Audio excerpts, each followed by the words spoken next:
Hello दोस्तों, आज हम वास्तविक संख्या के बारे में पढ़ने वाले हैं। ठीक है। वास्तविक संख्या का जितनी भी ऑब्जेक्टिव होगी वो सारा आपको इस हमारे यूट्यूब चैनल विवेकानंद क्लासेस में पढ़ाया जाएगा। ठीक है। तो ये वास्तविक संख्या रियल नंबर, ठीक है, वास्तविक संख्या यानी रियल नंबर का जितना भी ऑब्जेक्टिव फर्स्ट चैप्टर, मैथ का फर्स्ट चैप्टर है, पता ही होगा आप लोगों को। ठीक है। फर्स्ट चैप्टर जितना भी ऑब्जेक्टिव होगा वो हम कराने वाले हैं इसी चैनल पर। ठीक है। रोज़ रोज़ रोज़ रोज़ रोज़ हमेशा के लिए आपको रोज़ पर डे दिया जाएगा 1 से 15 क्वेश्चन। ठीक है। 1 से 15, 20 ऐसा बढ़ सकता है। 1 से 15, 20 जैसा चलेगा वैसा करेंगे हम। ठीक है। तो यहाँ पर आज हम देखना चाहेंगे वास्तविक संख्या के ऑब्जेक्टिव फर्स्ट चैप्टर। ठीक है। तो हम पहला ऑब्जेक्टिव की तरफ बढ़ते हैं। ठीक है। पहला ऑब्जेक्टिव मेरे से क्या कह रहा है, इस पे आते हैं। पहला पे आते हैं। तो कह रहा है कि 0 और 50 के बीच, कितना, 0 और 50 के बीच, क्या चीज़, बीच समझ पा रहे हैं। विषम संख्याओं की संख्या है, मतलब 0 से 50 के बीच कितनी विषम संख्या होती है ये पता करना है। तो कैसे पता करें, तो बिल्कुल बढ़िया से ध्यान देना है। ठीक है। 0 और 50 के बीच कितनी विषम संख्या है ये हम पूरा तरीक़ा से बताएंगे। तो 0 और 50 के बीच, 0 मतलब यहाँ से जब 0 और 50 के बीच बोल रहा है कितनी विषम संख्या है ये बोलना चाह रहा है। तो 1, ठीक है, 1 विषम संख्या है, 2 विषम संख्या नहीं है, 3 विषम संख्या है, 4 विषम संख्या नहीं है, 5 विषम संख्या है। इसी प्रकार आगे 6, 7, 8, 9, मतलब हर एक के बाद विषम संख्या आएगा, हर एक के बाद विषम संख्या आने वाला है। मतलब यहाँ पर हम कहेंगे 50 तक का पूछ रहा है, 0 और 50 के बीच में, बस कुछ नहीं करना है, 2 से क्या करना है, भाग दे दें। 2 से जब भाग देंगे कटेगा कितना आ जाएगा, तो हम कहेंगे 25 आएगा। कितना आएगा, 25। तो 25 जो मेरा होगा राइट आंसर होगा। ठीक है। कोई दिक्कत, कोई परेशानी नहीं ना। तो मेरा ऑप्शन नंबर बी क्या होगा, सही होगा। मतलब 0 और 50 के बीच कितनी विषम संख्या है, 25 विषम संख्या है। ठीक है। आगे बढ़ते हैं। आगे बोला जा रहा है 5, 15 और 20 के लॉसो, क्या चीज़, लॉसो यानी एलसीएम, मोसो यानी एचसीएफ का अनुपात, क्या चीज़, अनुपात क्या होता है, अनुपात आखिर होता क्या है, तो इस पे आते हैं। अनुपात कहने का मतलब होता है क्या, कि अनुपात लोसो और मोसो का कह रहा है। तो लोसो मतलब एलसीएम है ना, अनुपात क्या चीज़, अनुपात, और एचसीएफ। ठीक है। ये चीज़, ये बात कह रहा है, एलसीएम और एचसीएफ ये बात कह रहा है। तो इसी चीज़ को, इसी अनुपात को हम कह सकते हैं कि एलसीएम, क्या चीज़, एलसीएम बटे एचसीएफ, एलसीएम बटे एचसीएफ। ठीक है। समझ आ रहा होगा आप लोग को।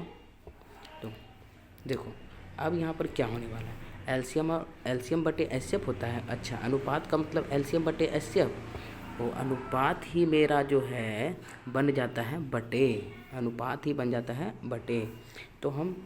तो इसका सबसे पहले हम निकालेंगे लोसो और मोसो। तो लोसो निकालने के लिए और मोसो निकालने के लिए हम पहले बहुत अच्छा तरीक़ा से जान चुके हैं। तो इस पे हम लोसो जो होगा वो मेरे पास क्या होगा, लोसो क्या होगा, लोसो मेरा होगा, लोसो देखो यहाँ पर क्या करना है, सबसे बड़ा संख्या को पकड़ना है। क्या करना है, सबसे बड़ा संख्या को पकड़ना है। बड़ा संख्या कौन है, 20। बस कुछ नहीं, 20 का पहाड़ा पढ़ते जाएंगे। 20, क्या 20 5 से कट रहा है, बिल्कुल हाँ कट रहा है। 15 से कट रहा है, नहीं कट रहा है। तो आगे बढ़ेंगे तो 20 का 20, 20 दूनी 40, 40 पार आए। क्या 5 से कट रहा है, बिल्कुल कट रहा है। 15 से कट रहा है, नहीं कट रहा है। 15 से नहीं कट रहा है। 20 से कट रहा है, हाँ, तीनों से कटना चाहिए, तो तीनों से नहीं कट पा रहा है। तो यहाँ पर 15 से नहीं कटा, तो इसलिए आगे बढ़ते हैं। तो अब आते हैं 60, 20 दिया 60 पे आए। तो 5 से कट रहा है, बिल्कुल कट रहा है। 15 से कट रहा है, बिल्कुल कट रहा है। 20 से कट रहा है, बिल्कुल कट रहा है।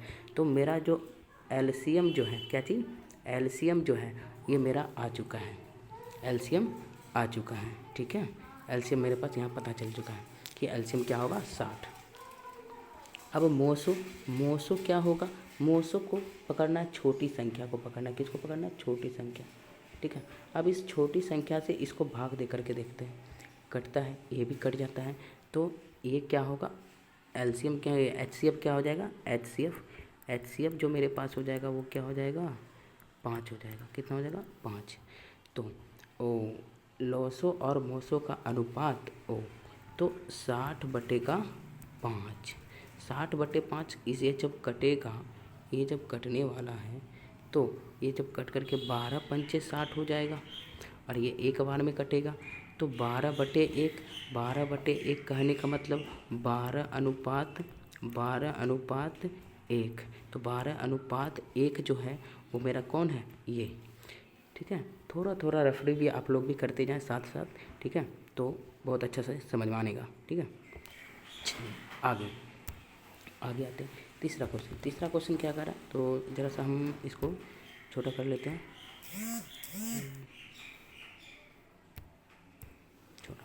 निम्न में से कौन अपरिमेय संख्या है, क्या है, अपरिमेय संख्या। कौन अपरिमेय संख्या है निम्न में से, ये मतलब 4 ऑप्शन तुम्हारे आपके पास है, 4 ऑप्शन तुम्हारे पास है कि इसमें से कौन अपरिमेय संख्या है। अच्छा, अपरिमेय संख्या नहीं है, ये गलत पढ़ दिए थे, अपरिमेय संख्या नहीं है। अपरिमेय संख्या कौन नहीं है ये बताना है। अब जरा सा 121 को देख ले, 121 को देख लेते हैं। 121 को देखते हैं तो 11 का स्क्वायर है। किसका स्क्वायर है, 11। 121 का मतलब 11, तो यही मेरा राइट आंसर हो जाएगा। यही अपरिमेय संख्या नहीं है। ये तो अपरिमेय है, ये भी अपरिमेय है, ये भी अपरिमेय है। ठीक है, लेकिन यही अपरिमेय नहीं है, ये क्या है, परिमेय है। ठीक है, तो ये भी इसका आंसर हो जाएगा डी। चलिए आगे बढ़ते हैं हम। आगे आपके पास चौथा क्वेश्चन आ रहा है। ठीक है, चौथा क्वेश्चन पे बढ़ते हैं। चौथा क्वेश्चन क्या कर रहा है मेरे पास, तो चौथा क्वेश्चन पे आते हैं। तो दो संख्याओं ए और 18। ओ अच्छा, ए नहीं दिया है, मालूम नहीं है, ए बोल दिया है। दो एगो संख्या जो ए है और 18, ए को 18 है, उसका 936 हमोसो 2, तो ए का मान बताना है। ए का मान क्या होगा ये बताना है। ठीक है, ए का मान क्या होने वाला है ये बताना है। तो चलिए ए का मान हम ज्ञात करते हैं। हम याद किए हैं कि पहली संख्या क्या चीज़, पहली संख्या ठीक है, गुना दूसरी संख्या बराबर होता है एलसीएम गुना एचसीएफ के। ये बात पता है। ठीक है, एलसीएम गुना एचसीएफ के बराबर होता है। तो चलो ठीक है, तो यहाँ पर पता चल गया पहली संख्या गुना दूसरी संख्या बराबर एलसीएम गुना एलसीएम होता है। चलते हैं आगे मतलब पहली संख्या ये है ए, दूसरी संख्या क्या है 18 बराबर एलसीएम 36 एचसीएफ 2।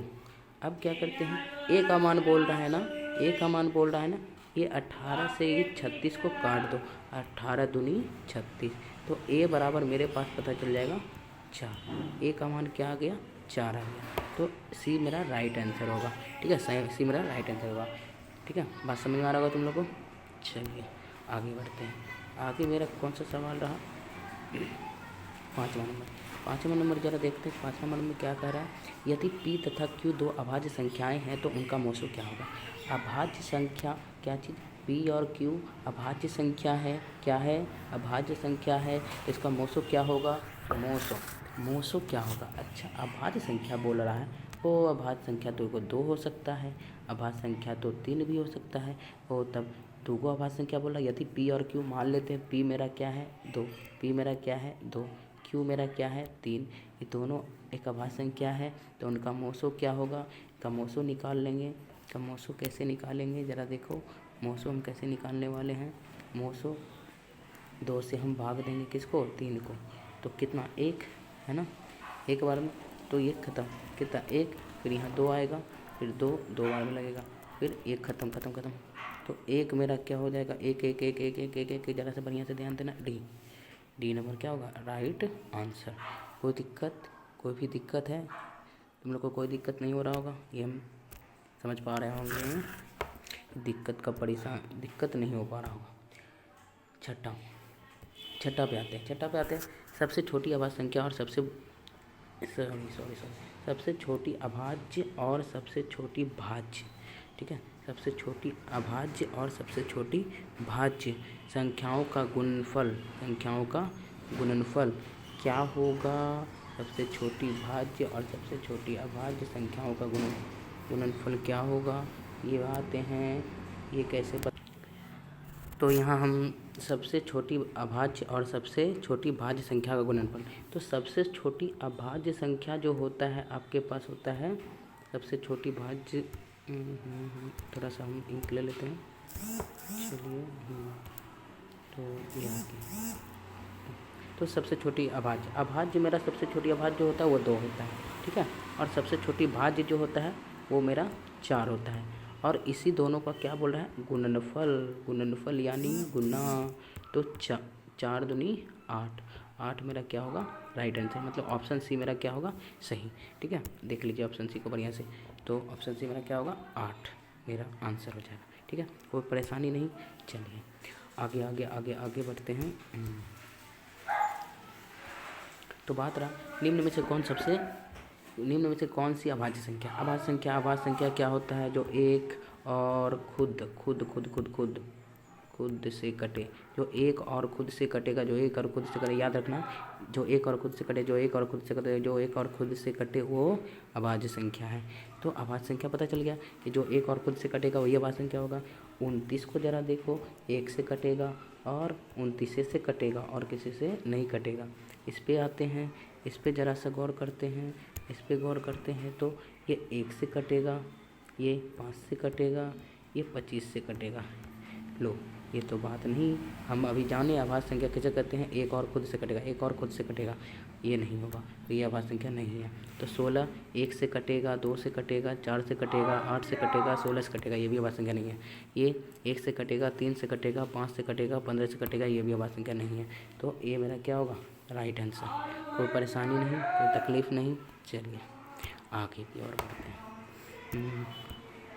हाँ, बस इसका तो आंसर आप लोग को पता ही होगा। तो देखो, तुम लोग को क्या बात रहा, 3.27 पर रैंकरिंग है। एक पूर्णांक है क्या? नहीं, गलत बात। एक परिमेय है। हाँ, परिमेय है, क्योंकि परिमेय संख्या को हम p/q के रूप में व्यक्त करते हैं। और रैंकरिंग का बात है तो ये परिमेय ही होगा, प्राकृत संख्या नहीं होगा, वो परिमेय संख्या नहीं होगा। तो बी मेरा क्या होगा? राइट आंसर, मतलब कि 3.27 पर रैंकरिंग जो है एक परिमेय संख्या है। ठीक है, आगे कह रहा है कि किसी पूर्णांक m के लिए सम संख्या का रूप है। सम संख्या का रूप कौन है? सी नंबर 2m जो है वो सम संख्या का रूप है। अगर m की जगह हम 1 रखें तो 2 एकम 2 होगा। m की जगह 2 रखें तो 2 दूनी 4 होगा। m की जगह 3 रखें तो 2 तिया 6 होगा। इस प्रकार 2 4 6 8 10 12 14 16 18 20 ये सब क्या है? सम संख्या का रूप है। तो सम संख्या का बात कर रहा है, तो सम संख्या जो 2 से भाग लग जाए उसे सम संख्या कहते हैं। तो सम संख्या ये मेरा होगा 2m आंसर, कोई दिक्कत नहीं। चलिए आगे बढ़ते हैं। हाँ, निम्न में से कौन सा अपरिमेय नहीं है? अपरिमेय कौन नहीं है ये बताना। अपरिमेय चलिए, तो ये देख रहे हैं, इसको हम जब गुना कर देंगे हैं √6 हो जाएगा। √6 तो टूटेगा नहीं, तो ये अपरिमेय है, तो ये खत्म, ये आंसर नहीं है।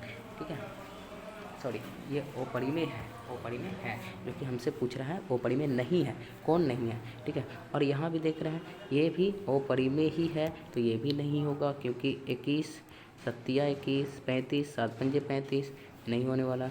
ये भी अपरिमेय है, ये मेरा राइट आंसर है। 64 का होता है 64 का होता है क्या? 8। 81 का होता है 9। रूट हट गया तो अपरिमेय नहीं है, तो ये मेरा क्या होगा? राइट आंसर, कोई दिक्कत नहीं। आगे